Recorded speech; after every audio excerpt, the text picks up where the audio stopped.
Hey guys, let's talk about blue collar optics. Optics for the working man. Affordable, but still reliable, rugged optics. That's what we're going to talk about today. Welcome to Gunfighter Life, where we tackle this topic and, God willing, many more in the future, the right way, with God at the center, biblical, Judeo-Christian values, and real-world first-hand experience. On that, blessed to have been military, law enforcement, private security, contracting, competition shooting, hunting, guiding, and some other stuff, bio bullet points in the show notes. Blessed be the Lord my rock, who trains my hands for war and fingers for battle. On that, talking about my experience, these are optics that I have personal experience with and that I consider affordable. Your definition of affordable may be different. Also, there may be really good budget optics out there that I don't have enough experience with to recommend. Maybe I shot them once or twice or something, or maybe they're brand new and I don't have any experience with them. I'm not obviously going to recommend those. These are optics that I consider affordable that I would use for serious use, right? If you just want to get a cheapest thing on Amazon and take it to the range and just run it as a range toy to see if it works, that's fine. Like anything fits that bill. Any cheap Chinese optic will do that because there's no high stakes, right? If it breaks, you just lose out on a range session. Nobody dies. You don't lose out on a hunt or meat on the table.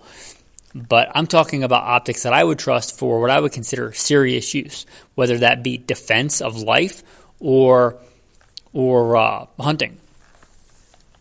So with those caveats out of the way, let's get to it. And I'm going to set the bar with my first line that I'm going to talk about, the Leupold VX Freedom. These are fantastic optics, period. In my head, they still cost $300. But with inflation, sadly, which is a real thing, they're, I think, $350 for many of the models. I looked on Amazon before I started this. At the time of this recording, it could go up by the time you listen to it. But for a long time, they were like $300. Now they're like $350. Some of the other models of the Freedom with extra features could be more. But the VX Freedom is fantastic. Unlike many other optics companies where they're cheaper lines or like some cheap Chinese thing where they stamp their name on them. I'm not even going to throw out a name there, but not these. The Leupold VX Freedom is made by Leupold in America. In fact, my favorite scope of all time is a Leupold VX Freedom. Not just in this price point, but period. The Leupold VX Freedom 1.5 to 4, Pigplex specifically. I love that scope. I like it on hunting rifles. I like it on tactical rifles. I like it for my style of hunting, spot and stalk and still hunting. It is fantastic. In fact, if you told me, not even price point, you said any price point you want, any scope that you want, but for the rest of your life you can only use one make and model of scope, for me it would be the Leupold VX Freedom 1.5 to 4 Pigplex. Now, that's just one scope in there. That's just one in the Freedom line. They make other 1.5 to 4s. They make 2 to 7s. They make 3 to 9s. They make some fatter, more obese abomination of a scope, which I don't generally care for at all. They may make higher magnification, but they definitely make 3 to 9s, 2 to 7s, and 1.5 to 4s. And they are fantastic scopes. They're sleek. They're svelte. They're not some, again, fat abomination. They're usable. They're simple. They're rugged. And I trust them as much as I trust any optical system. And I'm not sponsored by Leupold, guys. I refuse sponsors except for like you guys on Patreon. Because of that, I think it's fair and objective. You shall take no bribe, for a bribe blinds the eyes of the wise and twists the words of the righteous. Right? The Bible says don't take a bribe. I think when you start taking money or free stuff from companies, it influences the way you think and talk about them. I don't want that. So if you want to support an unbiased opinion, consider becoming a patron. On that, Leupold's not paying me any money. I'm not sponsored by Leupold. That said, I trust them as much as I trust any optical company or any optical line. The Leupold VX Freedom. They are the cheaper line of Leupold, but they are ridiculously rugged. So they're great scopes. They're great optics. Like any brand, you could get a lemon from the factory, right? I've seen Glocks come straight from the factory that had issues. Any company could have an issue. So it's not impossible, but I've never had one with an issue. So fantastic optics. The Leupold VX Freedom. And I'm going to set right around that price point.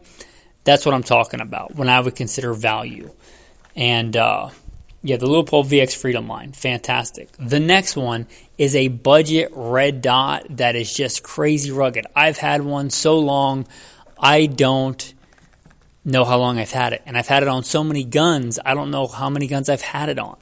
But it is the Bushnell TR. I wrote it down here so I didn't misspeak. But it's the TRS 25. I've had it so long I had to look it up to make sure they still made it. But they do. They make it with a high mount for like an AR, and it's just a low mount for regular guns with a rail. It mounts on a standard 1913 rail or a Weaver rail. And it's a fantastic optic. Ruggedly robust. I would trust it on a shotgun. I would trust it on an AR. I would certainly trust it on a 22. I like it. It has manual brightness settings, which I like for precision work because a lot of the auto-adjust optics don't work that great, in my opinion, for precision work. If you're just blasting at a silhouette at 7 yards, fine. But if you are trying to do precision work with a red dot, I like to actually be able to adjust it on my own, and this optic has that. The one thing, and this is a crazy affordable optic, like very, very affordable and very rugged. One of the downsides, perhaps downsides on it, is that it does not have an auto shutoff. So I have more than once over the years had this optic and used it and forgot to turn it off, and I go to pick it up and it's dead. So if you are going to run this on something for defense, then you always should have, but you certainly should have co-witnessed backup iron sights so that if the dot is off or run out of battery, you just use the iron sights. But this is an optic that you manually have to turn on and off. That's really one of the only shortcomings for this optic I can think of, and it's a little bit big. But man, is it rugged and affordable. So if those are your criteria, again, Bushnell TRS 25 is fantastic. Another one, Burris, the Burris Full Field. I forget what generation on. I think it's the Full Field 2. But the Burris Full Field, especially with the E1 reticle, 3-9 optic, they probably make other powers, but for a good all-around, affordable, rugged hunting scope, that's it. Like sleek. If you do all-around hunting, it's not my favorite for spot and stalk. I like lower power optics, but for all-around hunting, 3-9 is kind of the standard. And this Burris, if you're not going to go with the Leupold, I think the Burris is a bit cheaper and a fantastic optic. Again, that Full Field 2. And I like the E1 reticle. If you shoot max point blank range, if that's your jam, like I like to do, and I do like max point blank range plus. So if it's beyond my max point blank range, like past 350 yards, I like the hash marks because it's way faster than sitting there like with a fidget spinner for men and clicking and dialing and using laser rangefinders and all that other stuff. What's the holdover? You find that hash mark in your scope and you point and click and hit your target, right? So way faster. So I like the E1 reticle. There's different reticles. They obviously have a simple duplex model reticle, but I thought I would throw that reticle in there for you guys. If you use the same kind of systems that I do, if you like simplicity rather than fidget spinners and how much money can I throw at a problem. But the Burris Full Field E1, fantastic, rugged. In fact, I have this mounted on my Pre-64 Winchester Model 70, which is a beautifully fantastic, probably the best hunting rifle ever made. If that gives you an opinion on how highly I like that scope for good all-around hunting. Let's see, another one, optic, the Simmons, not a name you hear a lot anymore. It was big when I was growing up, but the Simmons 22 mag scope. The only one I'm aware of is a straight 4X scope, very compact. It's made for 22 long rifles. I've got more than one of these. I don't know how many I have, but certainly more than one. They are rugged. I don't know if I've ever mounted one on a centerfire rifle, but I probably would.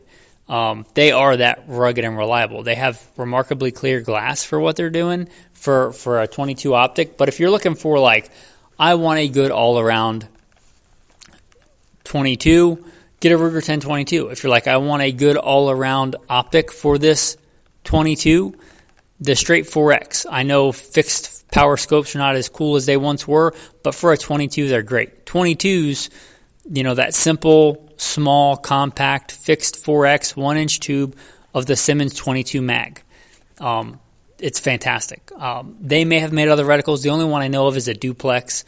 If I could find one with some hash marks, that would be great. But just a simple, like if you're like, I want a 22 for training, for small game hunting, for working on my marksmanship, and I want an optic on there, because nothing wrong with training with the iron sights, which you should get and train with in Zero first. Man, that 22 mag. And I think a lot of them even come with mounts, so it's even better value, and the mounts are good. They're not like a strict QD mount, but they just have the straight flat head to, like with a flathead screwdriver, you can put them on and take them off. I love that system. Sometimes simpler is better. And that Simmons 4X 22 mag scope, if you're looking for, like, I want a general purpose 22 long rifle scope, man, that's my number one choice right there. All right, the next one, these are very different optics. There are a lot of other ones in this line that probably are very similar, but the ones that I know of and have a decent amount of experience with are the Hollow Sun 503s. These are fantastic. I got one of these for training. It's a small red dot, like made for an AR, with the solar power backup. And I got one of these for a training AR, and I was like, I'm going to put this on the AR, and it's going to be a beater AR. I'm going to run it, put it away dirty, not abuse it, but use it hard, ride it hard and put it away wet, right? And I've had that optic for years, a long time. I've used it on actual missions in real life. That's how much I trusted it. I got it for training. Like, it's a cheap red dot. I'll put it on there, but I've beaten the snot out of that thing, and it's still going strong. Actually, I had it night before last. I had somebody that had only ever been shooting once in their life. They're from New Jersey, go figure, right? And they were like, I asked them if they wanted to go shooting. It was one of my wife's friends from New Jersey. She wanted to learn how to be out in the wilderness and camp, so my wife took her. And I asked if she wanted to shoot, and she did. And that's one of the guns I brought out, because it's simple, AR-15 red dot. I checked it before I brought it out, because I hadn't shot it in a while. Red dot's still on, still going strong. You don't need to worry about turning it off. It's got the solar, recharger for the battery. I don't know how long that battery lasts. I don't know when the last time I changed it was. The thing's fantastic. Ridiculously rugged. As much as I don't like promoting Chinese stuff, Hollow Sun makes really good optics for the money. So that Hollow Sun 503, the 503 something. It's the 503 line. The next one, it's a bit beefier, but it's a good AR optic if you want something a bit beefier. Because the 503, I have on like my AR pistol, like a 10.5 or 11.5 inch. It would work fine on a bigger AR, but like a bigger, beefier AR style optic is the 501 line. And that thing is like a giant shoebox on the top of your gun, but very, very rugged. Solar powered again. I've had it mounted on an AK. Certainly, I've had it mounted on an AR. What is it mounted on right now? I think it's mounted on an AR currently. I still have it. It's actually mounted on one of my go-to truck gun ARs. That's how much I trust it, because the thing is rugged, reliable. And, I trust it. I don't know what else to say on that. In fact, the one that I have, I think maybe the second one, the one I had on an AK, I think was still a 501. I could be wrong about that, but it was a similar shoebox style optic. That was a long time ago. The one I have, I think, came on a different AR that I bought. And I bought it used, and it had been used, and I've been using it for a while, and it's still going. So that 501 series. It's kind of like their EOTech imitation one. The older one I had may have been so old it was a different model, but it was very similar. They impressed me. The next one I'm going to mention, I mention it because it's so ubiquitous. I think I should talk about it, although I don't know if I trust it, and that's the Hollow Sun 507s. I've seen these don't always, these break sometimes. That's what I'm going to say. But in general, I think when they break early. So get one. If you're going to trust your life to a Hollow Sun, get, for any defensive handgun, get backup iron sights. This one is one that's tailored for the handgun. I believe R&R footprint. They may make some other footprints. But the 507s, they're really, really common. I think if they're going to break, obviously if you like smash it with a hammer, you can break it, right? But in general, if you have problems with the dot going out or electronic issues, I think you're going to have it early. So get one, obviously, run it, take it to a training class. You get through 1,000 rounds with it, then I would feel comfortable recommending it as a budget, defensive usable optic. as much as I would recommend a electronic optic on a handgun. You could get one and it could break in the first 100 rounds. These are not the most rugged, but they are so common I thought I would talk about them since I'm talking about Holosun. I wouldn't recommend those for a carry gun. I would maybe recommend them for a competition gun. And if I was going to run it for defense, I would get one and run it quite a bit and make sure it didn't have any issues, it held zero, and the dot didn't go out. Then after that, I'd be like, fine, it's probably good. It's one of those things that if it breaks, it's probably going to break early.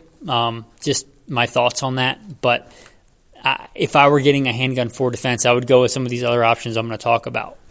And since not in the order I wrote it down, but since I've talked about them, the SIG Romeo, there's the Romeo 1 Pro. I absolutely would trust my life to that because I do. I obviously still have backup iron sights because it's electronic. Anything electronic have backup iron sights. But I trust that. It's on my carry gun. I have a Romeo 1 Pro. On one of my other carry guns, I have two SIG 226s I'm blessed to have, single action onlys, set up very similar. One has a Romeo 1 Pro, and one has a SIG Romeo RS. The RS is a polymer, like it's a hybrid polymer metal frame around the optic. And you might think polymer on an optic, but I mean, a lot of handguns today are largely polymer. Polymer is rugged. It's depending on its use. So that one is actually really cool, and I got it because I thought it would be lighter, and I think it is lighter than the Romeo 1 Pro. And if I'm shooting competition and it's on the slide, it should help with speed. So that's a speed gun that I have it on. But it's ruggedly durable, and I do carry it. I do carry it as a carry gun. It's a fantastic optic. So both of those, the Romeo 1 Pro and the Romeo RS, those are fantastic, and I haven't had any issues with them. And as you might imagine, I shoot a lot. I wasn't real down with SIG optics at first when they came out because it was new, and I was like, they're just, getting into the optics market, but they've been around a while now, and I've run a few of them, and they're good. So I'm going to recommend them. The SIG Romeo 1 Pro and the SIG Romeo RS. The other one I'm going to talk about, since I just mentioned SIG optics, is the SIG Whiskey scopes. I recommend these. They're good. They're good for the money. They may have a slightly different model.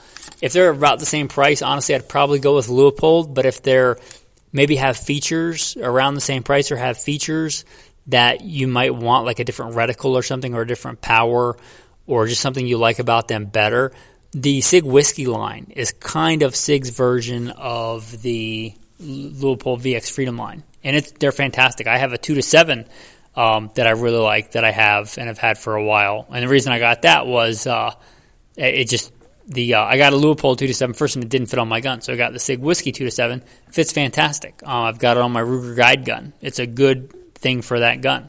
2-7, it's got a good, that kind of BDC holdover reticle system, which I like. So it's a good optic, the SIG Whiskey line. I would recommend those. And I think the last one, unless I think of another one that I'm going to recommend. Oh, actually, no, there are more. But so I mentioned this one first, and then the one I was thinking of as last. It's a good one to end on. The Burris Fastfire. The Burris Fastfire is a very small red dot optic. These are great. The one that I had came with a mount for a rail, and you can also direct mount them. I forget what pattern it is, but the Burris Fastfire, fantastic little optic, rugged, reliable. Certainly I've had it on a shotgun. It holds up to shotgun abuse, so it's certainly going to hold up to many other things. But the Burris Fastfire optic, I don't know what generation they're on. I had an older one. I am assuming their newer generations are as good as their older generations.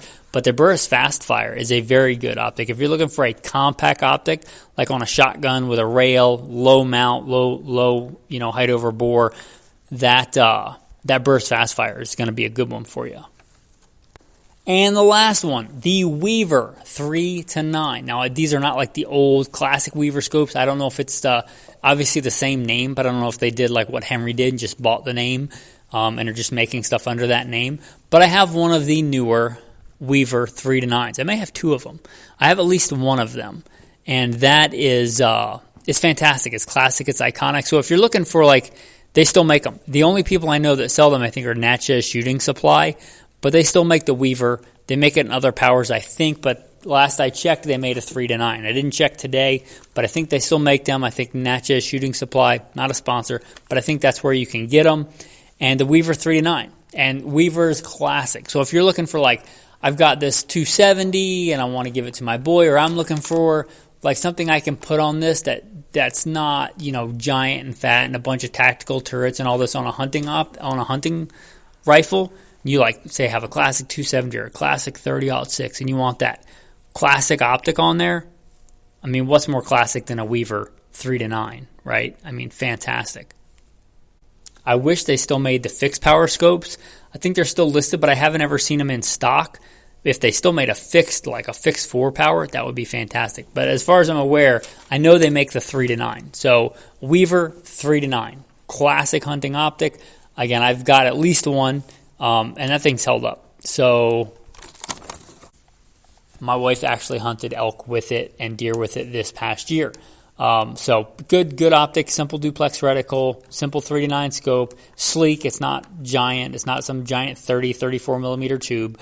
It's a good classic looking hunting optic, and it performs. It's a decent scope. Mine works well. It's fairly clear glass. I don't know how it would stack up to like some high end European optic, but it's good quality. It's a good quality optic. So they still make those old Weaver 3-9s. With that, guys, affordable blue-collar working man's optics that I would trust. Not just for a range toy. If you want a range toy, get any cheap optic and try it out. And then if it proves itself, then maybe run it on something more serious. But these are optics that I'm recommending because I've used them and I trust them. Right? That experience obviously cost me time, the most precious of resources, right? And money. So if you plan on buying any of these optics, right? I'm not the best salesman as far as promoting myself. That's just not me. But guys, this podcast costs money to produce, and obviously this experience costs something. So if you value this podcast, value the experience, value the recommendation, for a fraction of the cost of many of these optics, you get a year's worth of Patreon. But just try it out for a month. Sign up. I think that I used to have a $1 tier, but I think Patreon got rid of that. I think the cheapest tier now is $5 a month. Plus $5 a month. It's like a fancy city yuppie cup of coffee. What is that? Do you not get that much value out of the podcast? If the honest answer is no, the honest answer is no, I don't get $5 a month worth of value out of the podcast, then don't become a patron. Or if you're I'm trying to put food on the table for my family, then don't become a patron. But if you got $5 extra and you think that you get $5 of value out of the podcast a month, please consider becoming a patron. It really helps. It means a lot. And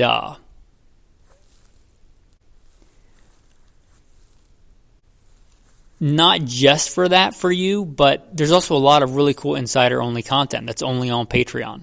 So, you get to vote on what content you want. You get to give me your feedback on, if I'm debating between doing a topic on this gun or that gun, what would you rather hear about? And there's just a lot of content that I put out there, episodes that I put out that just never come out on the regular podcast. So if you're interested, check out Patreon. There should be a link in the show notes. With that, your tactical tip of the day. Tactical tip. What can I think of for optics? Oh, I've got a good one. A lot of scopes that you're going to get come with those clear plastic scope covers. I actually don't really use those out in the field. They're made for field use. You put them on there for some reason out in the field. But I think the optics should be rugged enough and the glass should be fairly hard enough. You don't have to worry about ruining them, using them hard in the field. But what those cheap plastic optics scope covers with the 2 bungee cords, you know what I'm talking about, that come on a ton of scopes, you know what those are great for? When you're cleaning your gun. If you're trying to do a quick clean on your gun or even a deep clean, you're spraying solvent all over the place, pulling bore snakes through, and you got oil going places, you got solvent going places. It's a real pain in the butt. Not that you can't do it, but it's a real pain in the butt to clean oil off a lens of an optic and not scratch your optic. Put those, scope covers that come on a lot of the scopes, or just have a really big pair that you can put on many scopes when it's on the bench and you're cleaning it. Have those around your cleaning bench so you can just throw those on. Then if you get a little bit sloppy with the solvent or the oil, you don't have to worry about getting it on the lens. A lot easier to clean like dust and stuff casually off a lens than it is a big glob of oil or grease or ballastol or CLP or whatever you use. So that's a good tip. Have those around when you're cleaning optics, even if you don't generally use them any other time. Since we talked about seeing in this episode, they got me thinking about a verse. And my general go-to is New King James. I get asked that all the time. I got asked that by a coworker today. Like, what version of the Bible are you reading? New King James. My general go-to, I got nothing against the Old King James. I got nothing against NIV. There's a lot of good translations. There's some bad ones, but many good ones. My general go-to is New King James. You shall not see your brother's ox or his sheep going astray and hide yourself from them. You shall certainly bring them back to your brother. If we go to NIV, you shall not see your fellow Israelites' ox or sheep straying. Oh, if you see your brother, I'm so used to the New King James. I start autofilling in my brain when I read another version. But as I was, Deuteronomy 22 and NIV. If you see your fellow Israelites, ox or sheep straying, do not ignore it, but be sure to take it back to its owner. With that, thanks for listening and have a blessed day.